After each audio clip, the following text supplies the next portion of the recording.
Financial liberation. While the materialist is mainly interested in goods, the Buddhist is mainly interested in liberation. Buddhism is the middle way, and therefore in no way antagonistic to physical well-being. It is not wealth that stands in the way of liberation, but the attachment to wealth, not the enjoyment of pleasurable things, but the craving for them. The focus of Buddhist economics, therefore, is simplicity and nonviolence.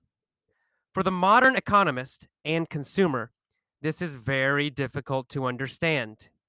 They are used to measuring the standard of living by the amount of annual consumption, assuming all the time that a man who consumes more is better off than a man who consumes less. A Buddhist economist would consider this approach excessively irrational.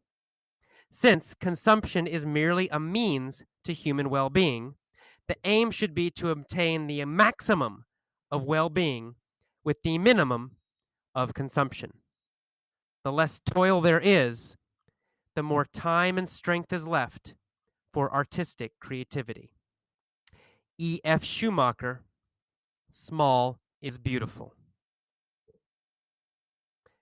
I admit that my recipe for economic success is quite different than the advice you'll get from most people. Stores are filled with books about making money and getting rich. But they all come with certain basic philosophical assumptions, mainly that more money is always better and that the key to success is to be rich.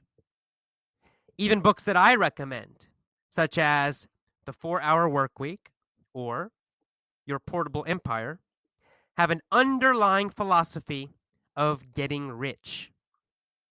All of these writers are firmly centered in mainstream capitalist thinking. My philosophy is essentially that of a Buddhist economist. While others speak of success and wealth, my concern is liberation. And when I speak of liberation, I mean financial liberation, physical liberation, emotional liberation, mental liberation, and ultimately, spiritual liberation. However, at this time in my life, I'm only qualified to give advice about financial and physical liberation. It's important to understand the profound difference between seeking wealth and seeking liberation. Mainstream financial advice is always focused on more. However, my starting point is always less. Simplicity is the core of my approach to financial liberation. Learn to need less, and you automatically become freer. Learn to need a smaller and cheaper living space. Learn to need a smaller and cheaper car, or better yet, a motorcycle. Or still better, no vehicle at all. Learn to need fewer gadgets. Learn to need fewer and less expensive clothes. Simplify. This is the core of my method for success. Before you worry about building a business, before you worry about debt elimination, before you worry about working fewer hours or making more money, simplify every aspect of your life persistently, continuously, relentlessly. Pare away all that is unnecessary, distracting, and fashionable. Work on your cravings. This is the basis for liberation. Without doing this, you'll always be a slave, no matter how much money you have, because you'll always need more, and thus will always remain a slave to work and economics. On the other hand, if you simplify drastically, you'll find that financial liberation is much easier than you thought. You'll find that you can work much less and live much more.